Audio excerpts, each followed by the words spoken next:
법우님들, 보살님들, 안녕하십니까? 여러분께서는 산을 오르시다가 문득 발걸음을 멈추고 주변을 둘러본 적이 있으십니까? 아침 햇살이 나무 사이로 스며들 때 그 빛은 모든 곳을 똑같이 비추지 않습니다. 어떤 나무는 햇빛을 가득 받아 푸르게 빛나지만 바로 옆에 나무는 그늘에 가려져 있습니다. 그렇다면 그늘진 나무는 불행한 것일까요? 아닙니다.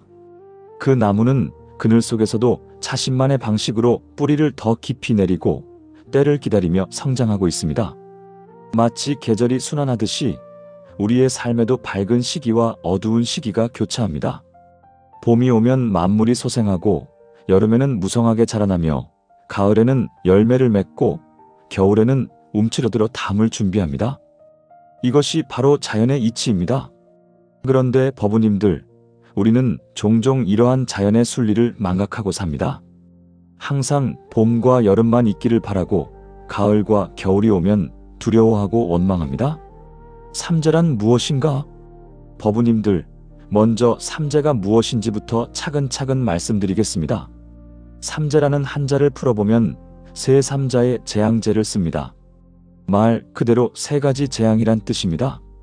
예로부터 우리 조상들은 12년 중에서 연속된 3년 동안 삼재가 든다고 보았습니다.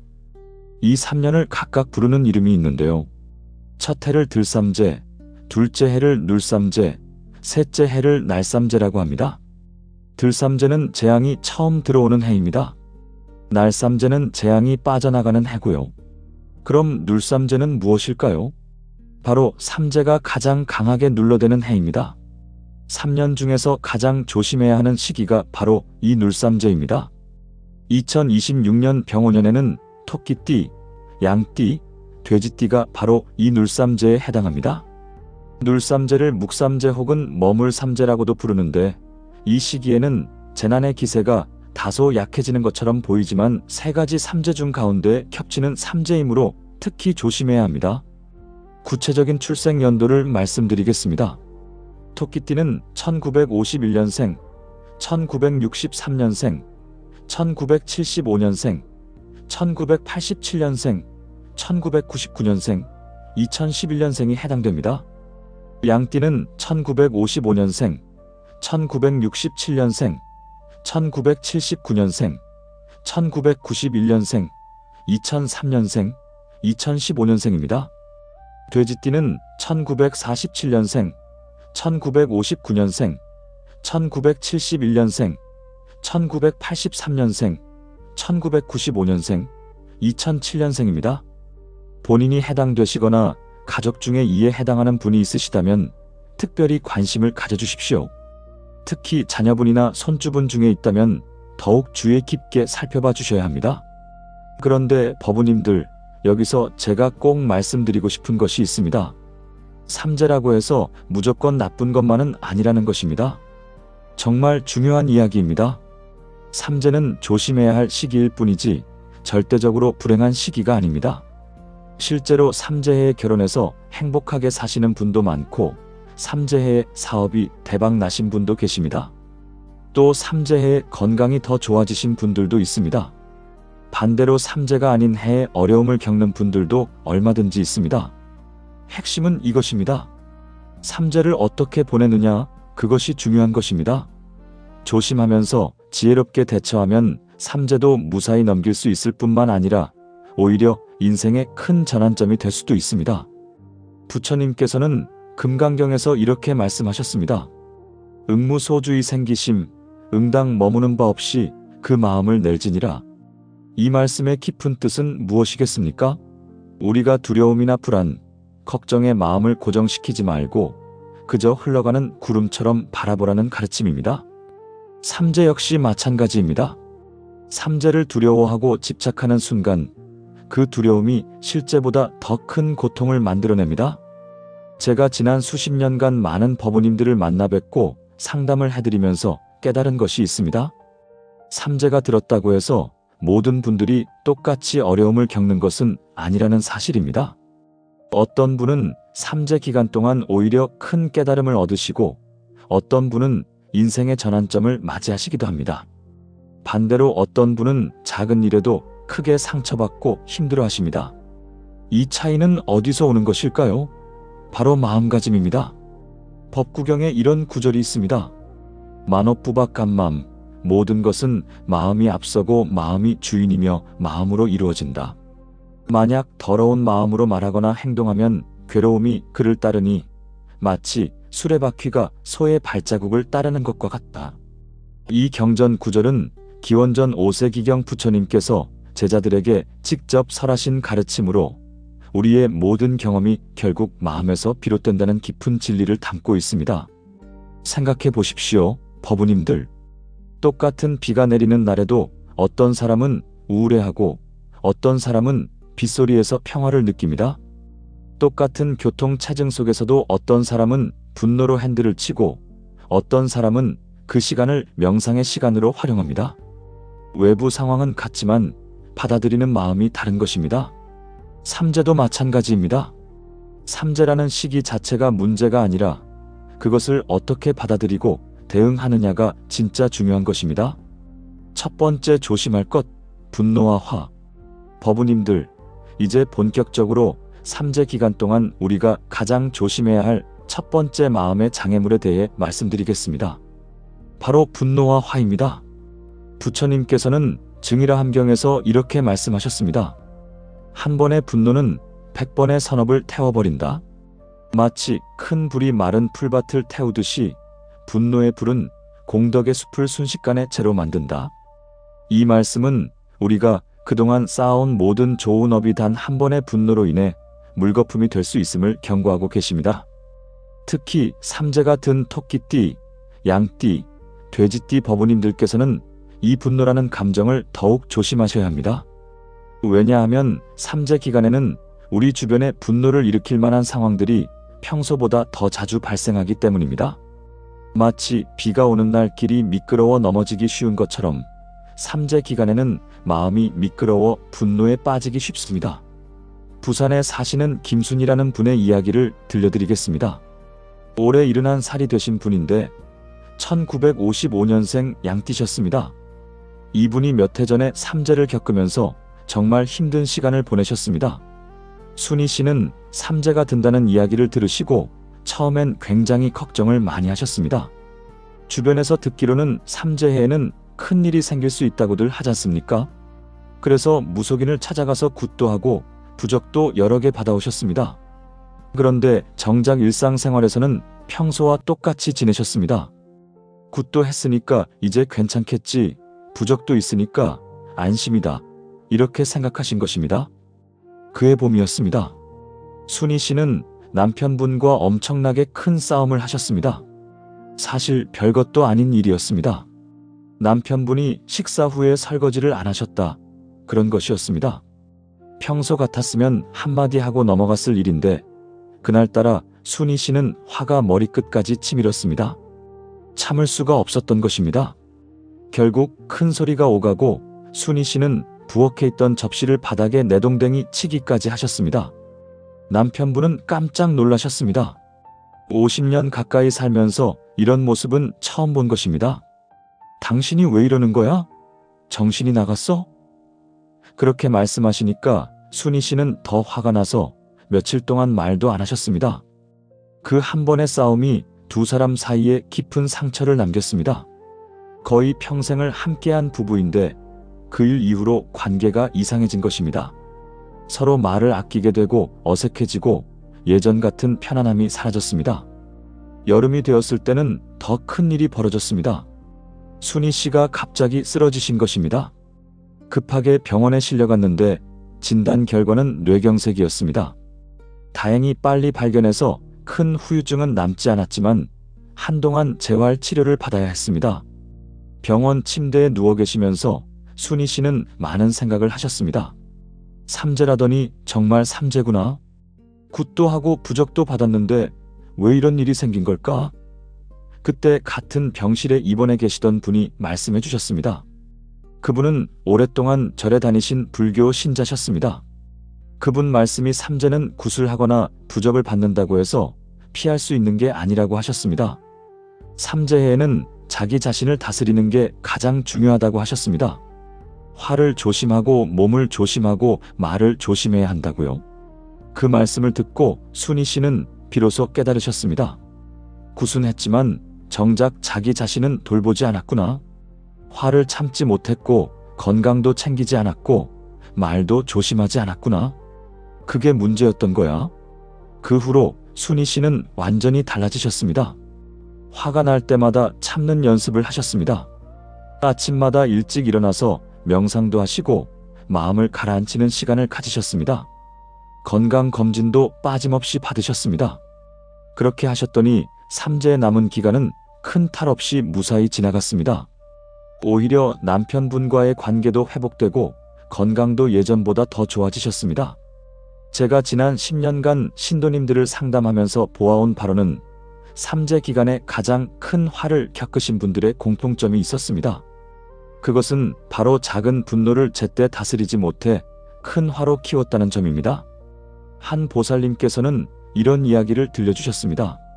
회사에서 후배가 실수로 중요한 서류를 잘못 처리했는데 그날따라 유독 화가 치밀어 올라 회의실에서 모든 직원들이 보는 앞에서 그 후배를 심하게 질책했다고 합니다. 그 순간의 분노를 참지 못한 것이 결국 그 후배가 회사를 그만두게 만들었고 다른 동료들도 그 보살님을 멀리하게 되었으며 나중에는 그 일이 인사평가에까지 영향을 미쳐 결국 본인이 원하던 부서로 이동하지 못하는 결과를 낳았습니다. 이것이 바로 부처님께서 말씀하신 분노의 불이 공덕을 태우는 모습입니다.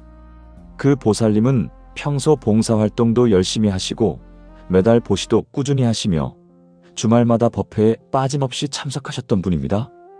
그러나 단 한 번의 분노가 그 모든 것을 무색하게 만들어버렸습니다. 그렇다면 우리는 어떻게 이 분노를 다스려야 할까요?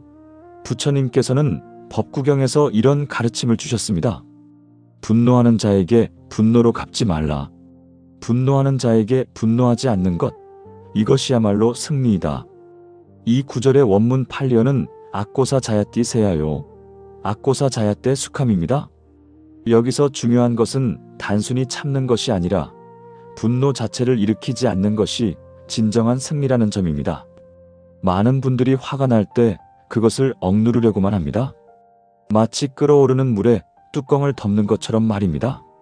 그러나 이것은 올바른 방법이 아닙니다. 뚜껑을 덮은 물은 결국 넘쳐 흐르게 되어 있습니다. 진정한 방법은 불을 끄는 것입니다. 분노라는 감정이 일어나기 전에 그 씨앗 자체를 제거하는 것입니다. 구체적인 실천 방법을 말씀드리겠습니다. 첫째, 분노가 일어나는 순간을 알아차리는 연습을 하십시오. 우리는 대부분 이미 화가 머리끝까지 올라온 다음에야 자신이 화났다는 것을 깨닫습니다. 그때는 이미 늦습니다. 분노는 처음 작은 불씨로 시작됩니다. 가슴이 약간 답답해지고 호흡이 조금 빨라지고 목소리의 톤이 미세하게 높아지는 그 순간을 포착하십시오. 마치 숙련된 소방관이 연기 냄새만으로도 불이 났음을 알아차리듯이 우리도 분노의 초기 신호를 민감하게 감지해야 합니다. 한 법우님께서 이 방법을 실천하신 경험을 나누어 주셨습니다. 시어머니와 함께 사시는 그 법우님은 명절 때마다 큰 스트레스를 받으셨다고 합니다. 시어머니께서 음식 준비 과정에서 이것저것 간섭하시고 지적하실 때마다 화가 치밀어 올랐는데 어느 순간부터 자신의 몸이 보내는 신호를 알아차리기 시작하셨답니다. 시어머니의 말씀을 들을 때 어깨가 먼저 긴장되고 그 다음 턱에 힘이 들어가며 주먹을 무의식적으로 쥐게 된다는 것을 발견하셨습니다. 이 신호들을 알아차리는 순간 그 법우님은 즉시 깊은 호흡을 하고 마음속으로 관세음보살을 3번 염송하셨습니다. 놀랍게도 이 작은 실천만으로도 폭발 직전까지 갔던 분노가 잦아들기 시작했다고 합니다. 둘째, 상대방의 입장에서 생각해보는 연습을 하십시오. 부처님께서는 우리 모두가 전생에 서로의 부모이고 자식이었다고 말씀하셨습니다. 지금 나에게 화를 내거나 나를 힘들게 하는 그 사람도 어쩌면 전생에는 나를 품에 안고 사랑으로 키워준 어머니였을 수 있습니다. 이렇게 생각하면 분노가 자비심으로 바뀌기 시작합니다. 실제로 한 보살님께서 이런 일을 겪으셨습니다. 직장 상사가 매번 자신의 업무를 폄하하고 다른 직원들 앞에서 망신을 주었는데 어느 날 우연히 그 상사의 가정 사정을 알게 되었답니다. 중학생 아들이 심각한 병을 앓고 있어 매일 밤 병원을 오가며 간호를 하고 계셨고 그 스트레스로 인해 직장에서도 예민해져 있었던 것입니다. 이 사실을 알고 난 후 그 보살님은 상사를 볼 때마다 분노 대신 연민의 마음이 일어났다고 합니다. 그리고 조용히 그 상사와 그 가족을 위해 기도를 올리기 시작하셨습니다. 신기하게도 몇 달 후 상사의 태도도 조금씩 부드러워졌고 둘 사이의 관계도 개선되었습니다. 셋째, 분노가 일어났을 때 즉각 반응하지 말고 시간을 두십시오. 옛 스님들께서는 화가 날 때는 100가지 세어라고 하셨습니다. 이것은 단순히 시간을 끄는 것이 아니라 그 시간 동안 우리의 전두엽이 다시 작동할 수 있도록 기회를 주는 것입니다. 분노가 일어나면 우리 뇌의 편도체가 활성화되어 이성적 판단을 담당하는 전두엽의 기능이 약해집니다. 그래서 화가 난 상태에서 내린 결정은 대부분 후회로 이어집니다. 한 법우님은 이메일을 쓸 때 이 원칙을 적용하셨습니다. 화가 나는 일이 있어 항해 메일을 쓸 때 바로 보내지 않고 임시 보관함에 저장해 두셨다가 다음날 아침 예불을 드린 후에 다시 읽어보는 것입니다. 그러면 전날 밤에 썼던 내용이 너무 감정적이고 과격하다는 것을 깨닫게 되어 훨씬 더 차분하고 건설적인 내용으로 다시 쓰게 되었다고 합니다. 이 방법 덕분에 불필요한 갈등을 여러 번 피할 수 있었다고 하셨습니다. 넷째, 분노의 에너지를 다른 곳으로 전환하십시오. 화가 날 때는 우리 몸에 엄청난 에너지가 생깁니다. 이 에너지를 파괴적으로 사용하면 자신과 남을 해치지만 건설적으로 사용하면 큰 산업을 쌓을 수 있습니다. 어느 스님께서는 화가 나면 절을 100배씩 하셨다고 합니다. 절을 하다 보면 몸의 에너지가 소진되면서 마음도 차분해지고 동시에 수행도 되니 일석이조였다는 것입니다. 제가 신도인 우리도 이 방법을 응용할 수 있습니다. 화가 날 때 집안 청소를 하거나 빨래를 하거나 정원 가꾸기를 하는 것입니다. 한 보살님은 남편과 다툰 후 화가 나면 부엌을 깨끗이 정리하는 습관을 들이셨다고 합니다.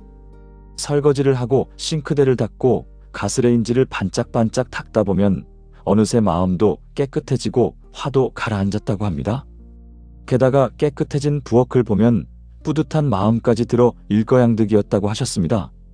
다섯째, 자신의 분노 패턴을 기록하고 관찰하십시오. 우리는 대부분 비슷한 상황에서 반복적으로 화를 냅니다. 어떤 사람은 자신의 의견이 무시당할 때, 어떤 사람은 약속이 지켜지지 않을 때, 또 어떤 사람은 자신의 능력이 의심받을 때 화를 냅니다.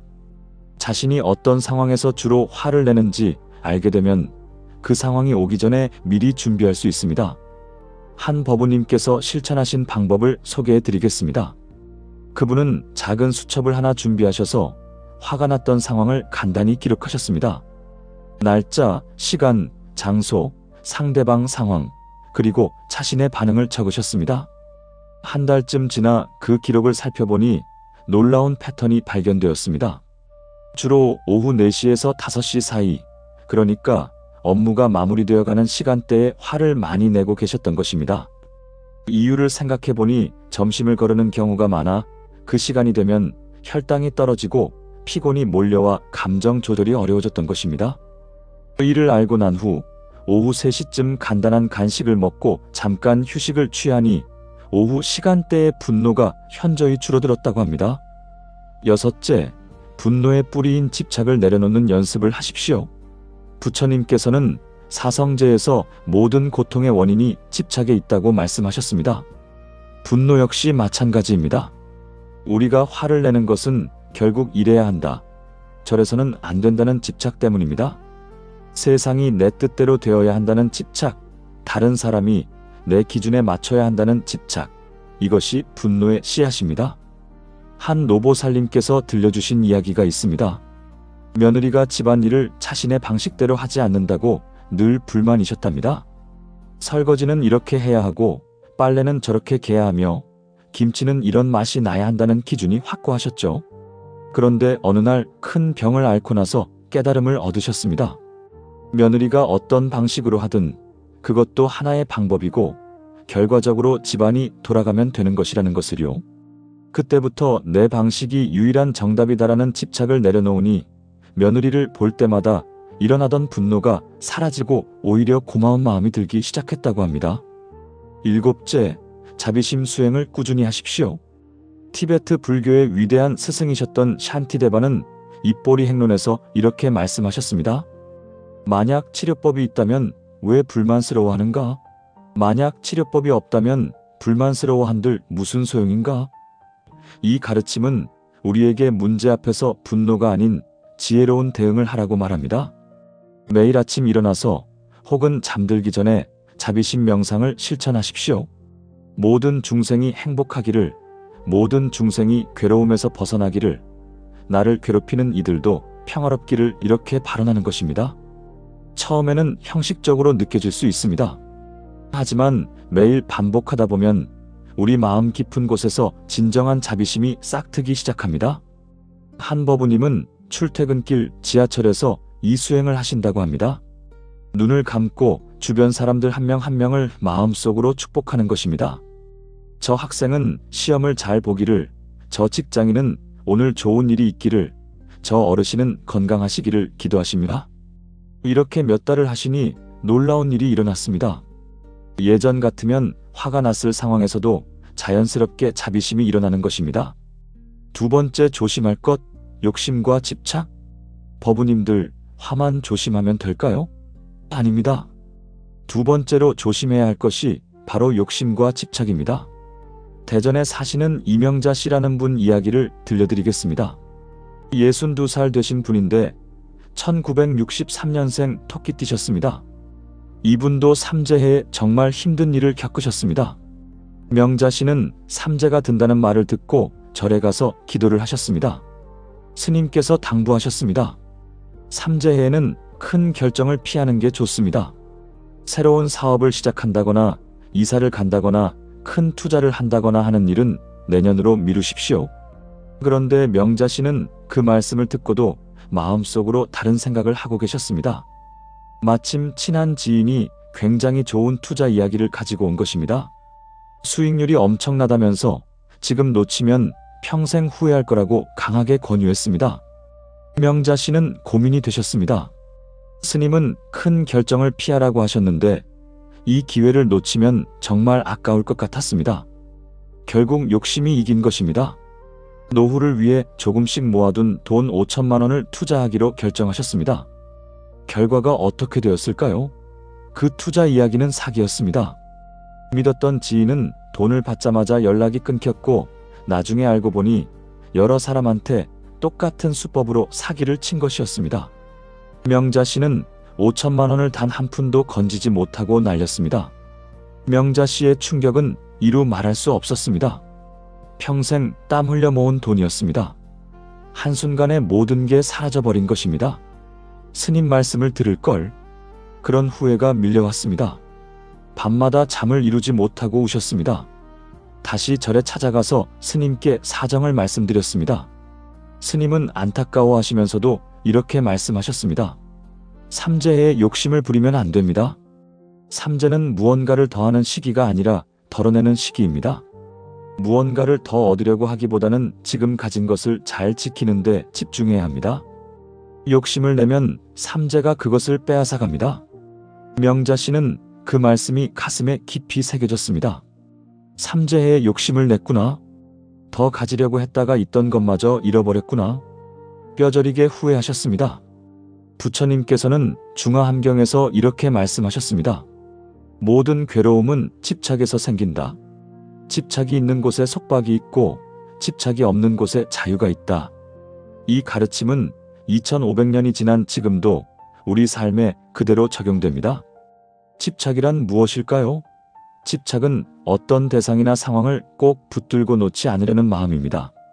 내 생각대로 되어야 한다는 고집, 이것만은 절대 이뤄서는 안 된다는 두려움, 반드시 이루어야 한다는 강박, 이 모든 것이 집착입니다. 삼재를 맞은 토끼띠, 양띠, 돼지띠 법우님들이 특히 조심해야 할 부분이 바로 이것입니다. 왜냐하면 어려운 시기일수록 우리는 더 강하게 무언가를 붙잡으려 하기 때문입니다. 한 법우님의 이야기를 들려드리겠습니다. 그분은 20년 넘게 다니던 회사에서 구조 조정을 당하셨습니다. 토끼띠이신 그분에게 작년은 정말 힘든 한 해였다고 합니다. 처음에는 분노와 억울함에 사로잡혀 계셨습니다. 내가 이 회사를 위해 얼마나 헌신했는데 어떻게 이럴 수 있나 하는 생각으로 밤잠을 이루지 못하셨다고 합니다. 직장이라는 정체성에 너무나 깊이 집착하고 계셨던 것입니다. 그분은 절에 오셔서 스님께 상담을 받으셨습니다. 스님께서는 금강경의 한 구절을 들려주셨습니다. 응무소주의 생기심, 마땅히 머무는 바 없이 그 마음을 낼지니라. 어디에도 집착하지 말고 자유로운 마음을 내라는 가르침입니다. 처음에는 이해가 되지 않으셨다고 합니다. 일자리를 잃은 상황에서 집착하지 말라니 그게 가능한 일인가 싶으셨대요. 하지만 스님께서는 이렇게 설명해 주셨습니다. 집착을 내려놓으라는 것은 포기하라는 뜻이 아닙니다. 오히려 더 자유롭게 새로운 가능성을 보라는 뜻입니다. 당신은 지금 과거의 직함과 직장에 집착하여 현재의 기회를 보지 못하고 있습니다. 이 말씀을 듣고 그분은 명상을 시작하셨습니다. 매일 아침 30분씩 호흡을 관찰하며 나는 직장인이다라는 정체성에 대한 집착을 내려놓는 연습을 하셨습니다. 놀라운 변화가 일어났습니다. 석 달 후 그분은 전혀 예상치 못한 분야에서 새로운 일을 시작하셨습니다. 젊었을 때 관심이 있었지만 생계 때문에 포기했던 사회복지 분야였습니다. 지금은 노인복지관에서 일하시며 이전보다 훨씬 보람찬 삶을 살고 계십니다. 그분은 이렇게 말씀하셨습니다. 집착을 내려놓으니 오히려 더 넓은 세상이 보였습니다. 삼재가 제게 준 선물이었습니다. 법우님들, 집착은 우리 삶의 여러 영역에서 나타납니다. 직장에서의 성과에 대한 집착, 자녀의 성적에 대한 집착, 타인의 인정에 대한 집착, 건강에 대한 집착, 재산에 대한 집착. 이 모든 집착이 우리를 괴롭힙니다. 특히 삼재 기간에는 이러한 집착들이 더욱 강하게 작동하여 우리를 힘들게 합니다. 또 다른 양띠 법우님의 경험을 나눠드리겠습니다. 그분은 결혼 30년 차 주부이십니다. 평생을 가족을 위해 헌신하며 사셨는데 작년에 큰 충격을 받으셨습니다. 대학생인 자녀들이 엄마는 우리 인생에 너무 간섭한다며 독립하겠다고 선언한 것입니다. 그분은 자녀들이 자신을 필요로 한다는 생각에 깊이 집착하고 계셨습니다. 내가 없으면 애들이 어떻게 살아 하는 마음으로 모든 것을 챙겨주고 관리해 주셨던 것입니다. 처음에는 배신감과 서운함으로 우울증까지 오셨다고 합니다. 하지만 법회에 나오시면서 법구경의 가르침을 접하셨습니다. 모든 것은 변한다. 변하지 않는 것에 집착하는 자는 괴로움을 면치 못한다. 이 구절이 가슴에 와닿으셨다고 합니다. 자녀는 영원히 어린아이로 남아있지 않습니다. 그들도 성장하고 독립해야 합니다. 그런데 그분은 자녀를 돌보는 엄마라는 역할에 너무 강하게 집착한 나머지 자녀의 성장을 오히려 방해하고 계셨던 것입니다. 그분은 조금씩 집착을 내려놓는 연습을 시작하셨습니다.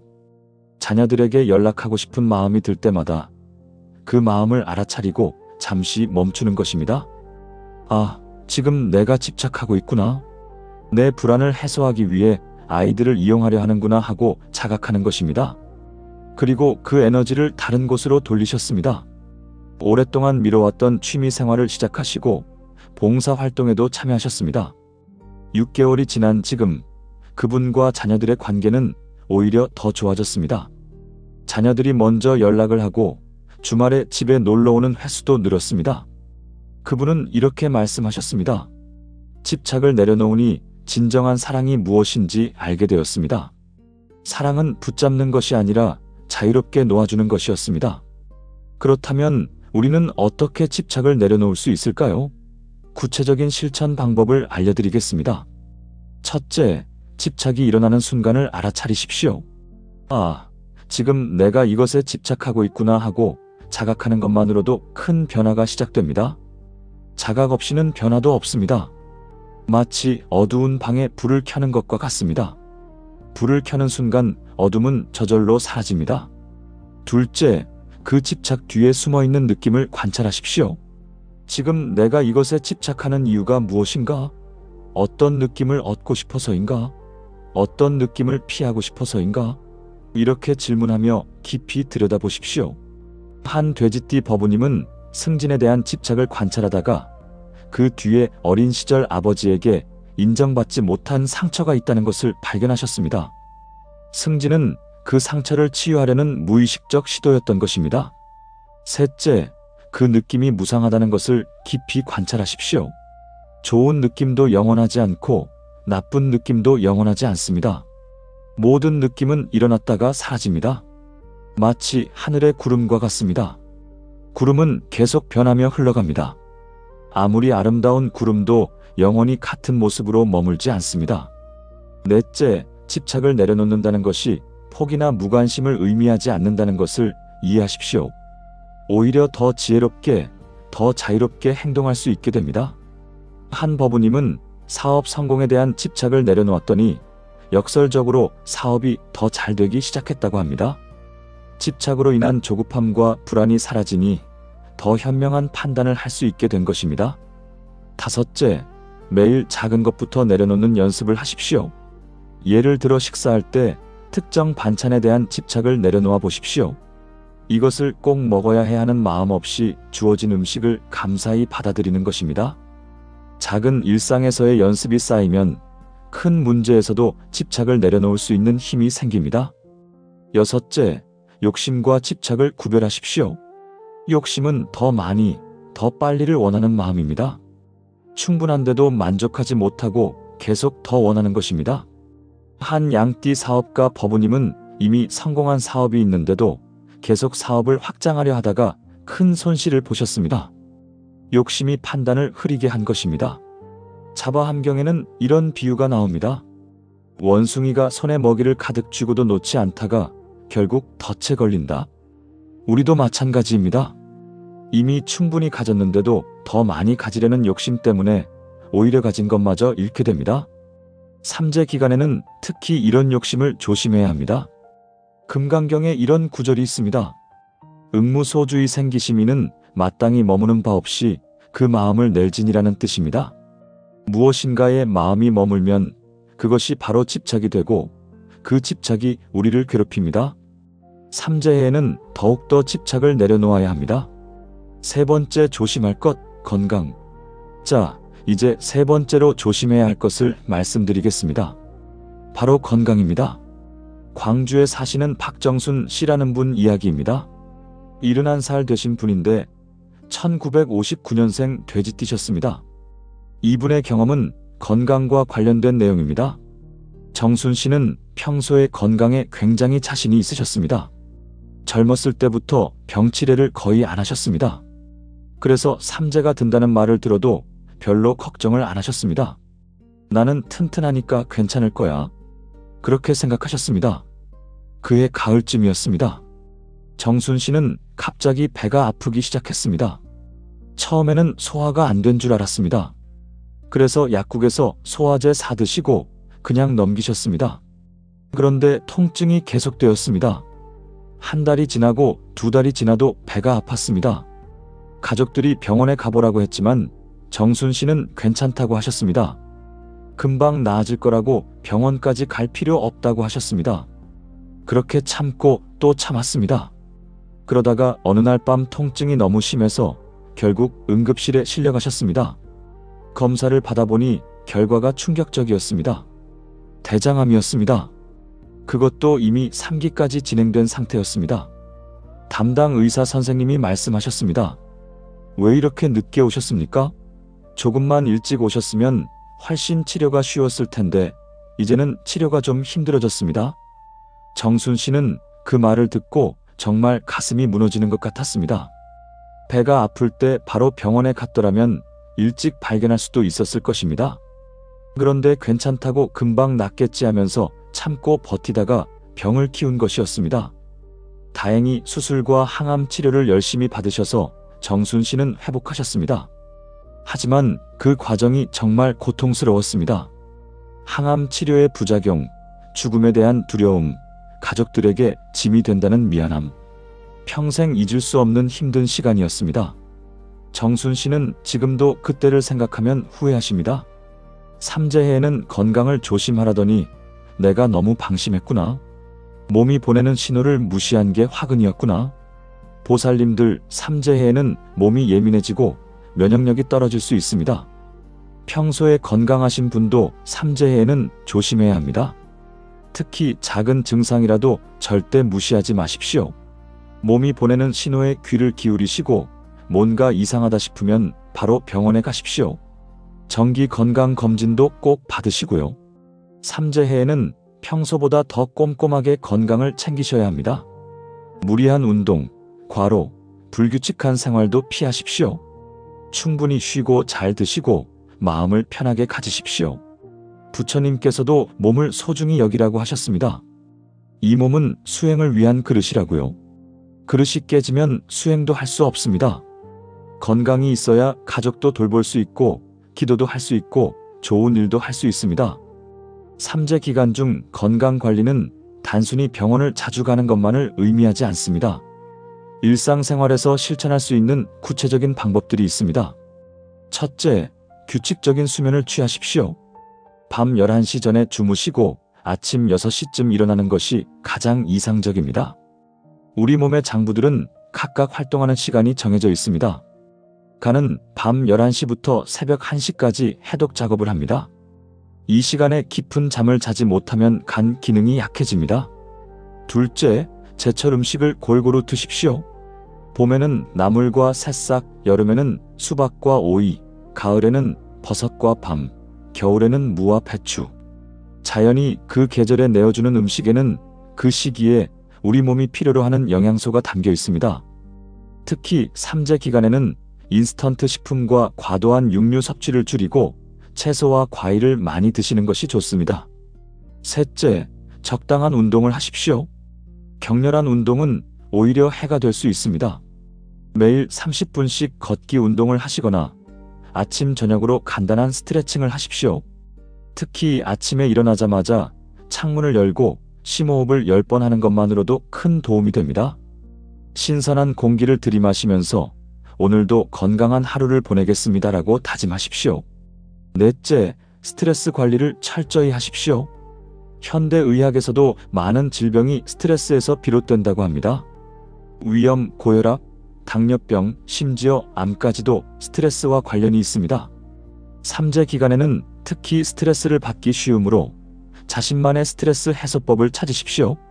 명상, 독서, 음악 감상, 산책 등 무엇이든 좋습니다.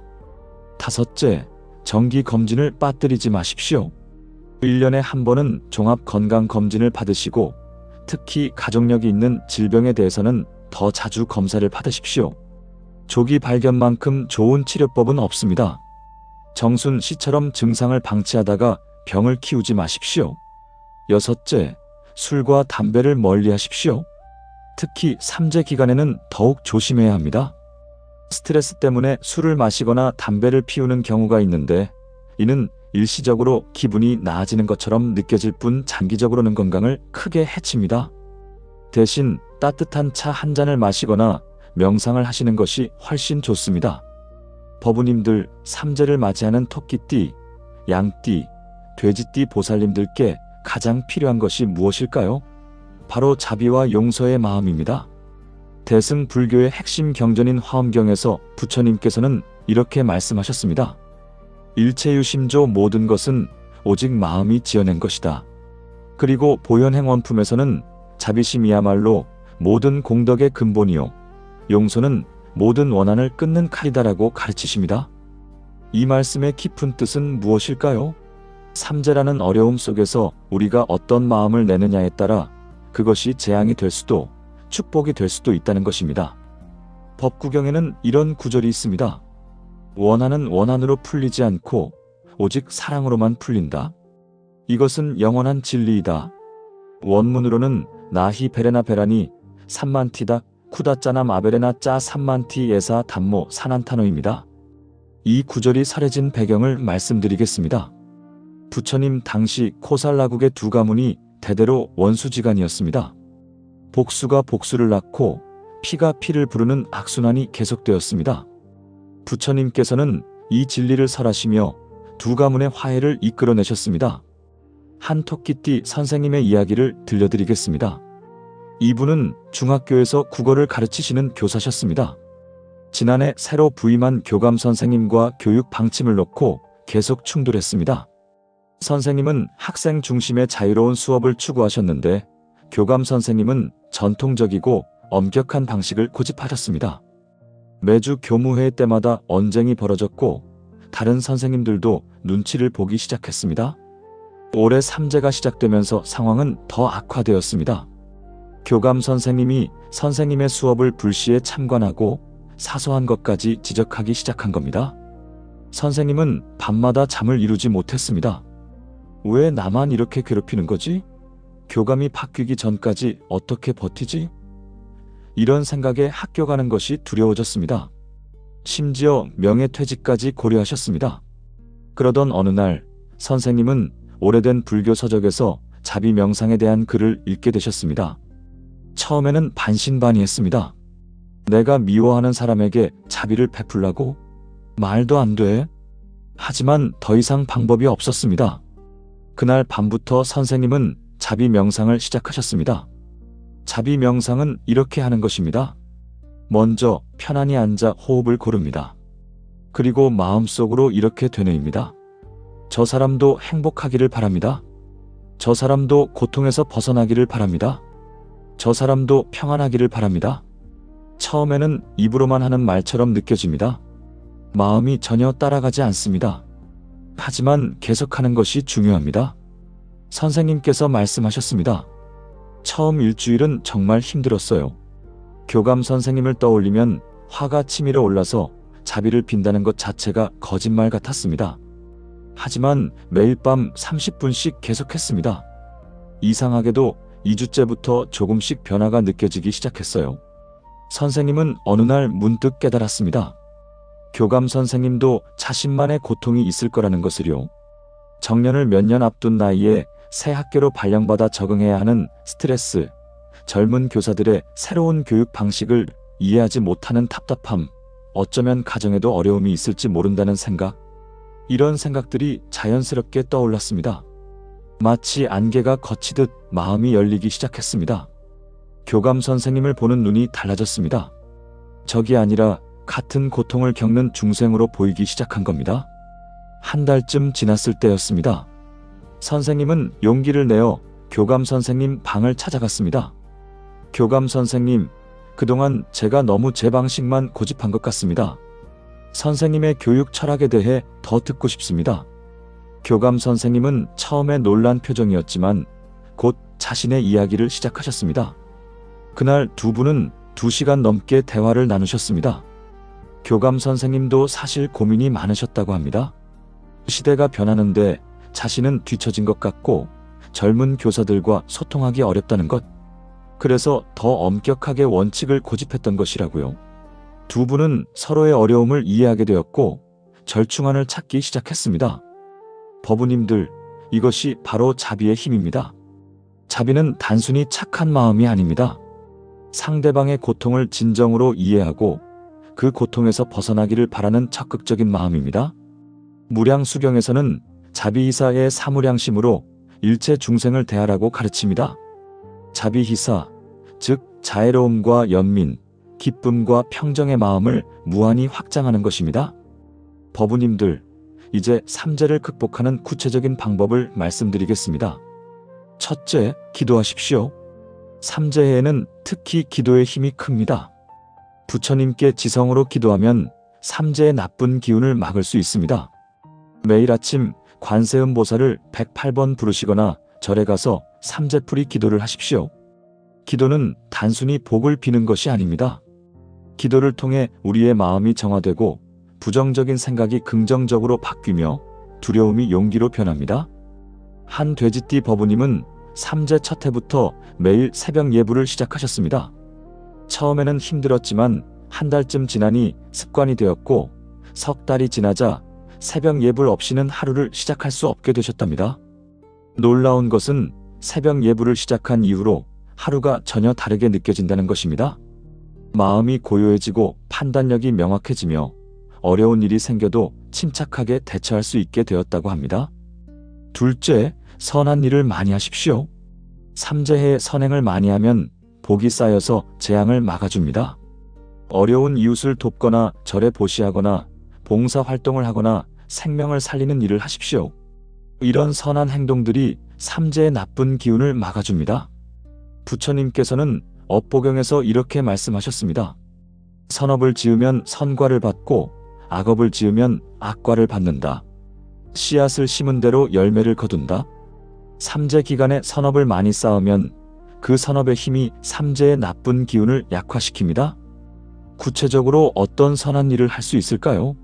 작은 것부터 시작하십시오. 길에서 쓰레기를 줍는 것, 어르신께 자리를 양보하는 것, 힘든 사람에게 따뜻한 말 한마디 건네는 것. 이 모든 것이 선업입니다. 또한 정기적으로 십시일반하여 어려운 이웃을 돕거나 독거노인을 위한 봉사활동에 참여하거나 유기동물 고소에 후원하는 것도 좋습니다. 한 양띠 사업가 법우님은 삼재 기간 동안 매달 수입의 10분의 1을 보시하기로 결심하셨습니다. 처음에는 경제적으로 부담이 될까 걱정하셨지만 신기하게도 보시를 시작한 이후로 사업이 오히려 더 잘 되기 시작했다고 합니다.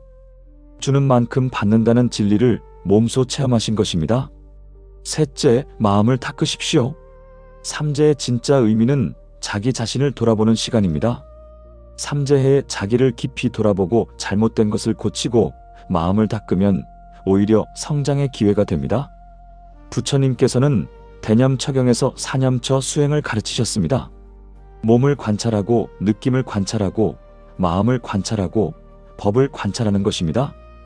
이 수행을 통해 우리는 자신의 내면을 깊이 들여다볼 수 있습니다. 매일 저녁 잠들기 전 10분만 시간을 내어 오늘 하루를 돌아보십시오. 오늘 나는 어떤 생각을 했는가? 어떤 말을 했는가? 어떤 행동을 했는가? 그 중에서 잘한 것은 무엇이고 고쳐야 할 것은 무엇인가? 이렇게 매일 자신을 성찰하다 보면 점점 자신의 패턴이 보이고 그 패턴을 바꿀 수 있게 됩니다. 인천에 사시는 최영순 씨라는 분이 계십니다. 66살 되신 분인데 토끼띠셨습니다. 이분은 삼재해에 오히려 큰 복을 받으셨습니다.